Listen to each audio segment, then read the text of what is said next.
The gates of our secret garden are now open. Welcome to the monastery lost in the woods, that hidden place where you and me are going to sit together and have a chat in peace. Tonight, under a full moon, we are going to talk about our mesmerized minds.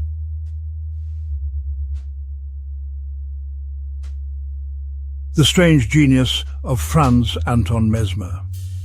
In the late 18th century, an enigmatic physician named Franz Anton Mesmer introduced the world to a force he called animal magnetism. Mesmer proposed that an invisible fluid permeated the universe and could be manipulated to heal physical and psychological ailments. His therapeutic sessions, marked by theatrical rituals, iron rods, and dramatic patient reactions, laid the foundation for what we now recognize as hypnosis, while also influencing fields as diverse as psychotherapy, meditation, and occult enlightenment. Mesmer's ideas were controversial, blending Enlightenment rationalism with mystical intuition, and his legacy continues to reverberate through both scientific and esoteric traditions. This episode explores how mesmerism evolved into modern hypnotism, bridged into psychic and meditative practices, and ultimately influenced cultural visions of telekinesis. Mesmer and the birth of mesmerism. Franz Anton Mesmer, 1734–1815, was an Austrian physician whose fascination with planetary influence and mystical healing culminated in the theory of animal magnetism. In his doctoral dissertation De Planetarum Influxu, Mesmer argued that celestial bodies influence human health through a fluid-like universal force. Later, he developed techniques to channel this force through physical implements and gestures, believing he could unblock energy flows within the body. Patients often convulsed, entered trances, or experienced intense emotional outbursts during sessions around Mesmer's baquet, a magnetic tub with iron rods that supposedly transmitted healing energy. These dramatic group events were both therapeutic performances and spiritual awakenings, capturing the public imagination in Parisian salons. However, his methods alarmed the French medical establishment. In 1784, a royal commission, led by Benjamin Franklin, Joseph Ignace Guillotin, and Antoine Lavoisier, concluded that Mesmer's cures were the result of imagination and suggestion, not magnetism. While the report damaged Mesmer's credibility, it inadvertently pointed to the real mechanism of change, the power of belief and the mind-body connection. Though disgraced, Mesmer remained a captivating figure. The word mesmerize entered the English language, forever associating his name with awe, trance, and mental influence. Hypnosis, from disgrace to medical acceptance. Mesmer's ideas were reinterpreted and secularized by others, especially James Braid, who coined the term hypnosis in the 1840s. Braid viewed trance not as evidence of fluidic energy, but as a physiological response, specifically a narrowed state of attention or focused consciousness. He observed that staring at a fixed object could induce a mental state marked by increased suggestibility, which he termed neurohypnotism. Later, Jean-Martin Charcot at the Salpêtrière Hospital in Paris institutionalized hypnosis as a legitimate subject of medical research. He used it to investigate hysteria, a disorder believed to reflect deeper psychological trauma, particularly in women. Freud, initially one of Charcot's students, adopted hypnotic methods before developing psychoanalysis. For Freud, the trance became less about manipulation and more about accessing unconscious material. Today, hypnosis is a clinical tool used to treat chronic pain, PTSD, anxiety disorders, phobias, smoking cessation, and even childbirth pain. Research shows that hypnotic suggestion can reduce activity in the anterior cingulate cortex, associated with pain perception, and modulate default mode network interactions to enhance cognitive flexibility. These brain changes validate Mesmer's early intuition that mental focus can trigger physiological shifts. While modern hypnotherapy no longer invokes invisible fluids, it still relies on suggestibility, symbolic language, and the power of story, all key elements of Mesmer's theatrical approach.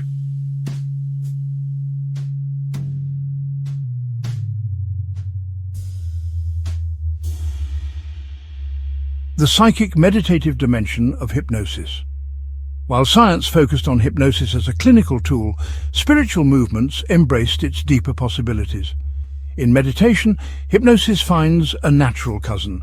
Both involve relaxation, focused awareness, and altered perception. Techniques such as guided visualization, breath regulation, and mantra repetition blur the line between hypnotic induction and meditative practice. Many New Age disciplines treat hypnosis as a portal to inner worlds. It's used to facilitate past life regression, contact with spiritual guides, and retrieval of repressed memories. Though unsupported by empirical data, these practices reflect the symbolic richness and transformative potential of the hypnotic state, where memory, emotion, and narrative converge into deeply personal journeys. From Carl Jung's active imagination to contemporary transpersonal psychology, hypnosis is framed not just as therapy, but as initiation, a passage from surface consciousness to archetypal depth. The subject becomes explorer, memory becomes myth, and inner space becomes a psychic cosmos navigated by will and symbol. Recent neuroscience reinforces this perspective.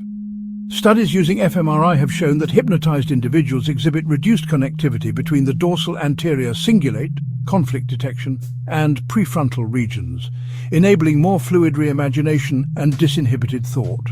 This helps explain the efficacy of hypnosis in pain control and behavior change, and possibly its appeal to visionary seekers. Mesmerism and Occult Enlightenment, a hidden legacy.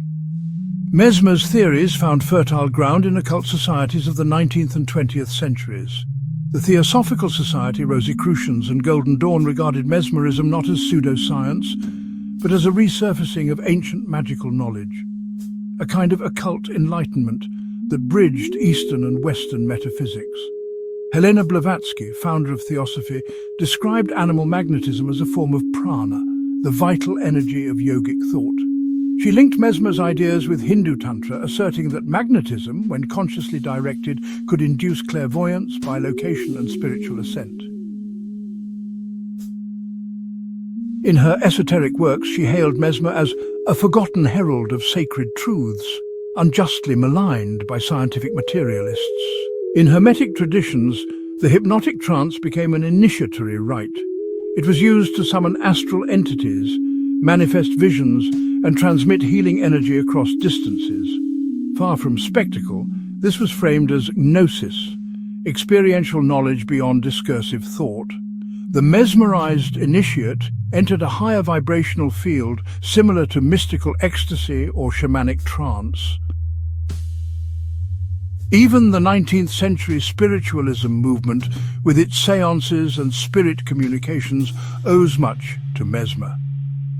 The trance medium became a new avatar of the magnetized subject, not a patient but a channel, bridging the living and the dead.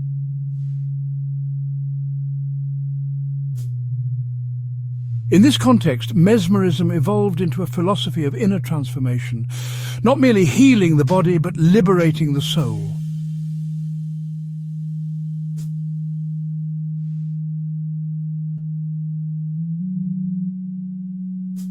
Telekinesis, the mind as force.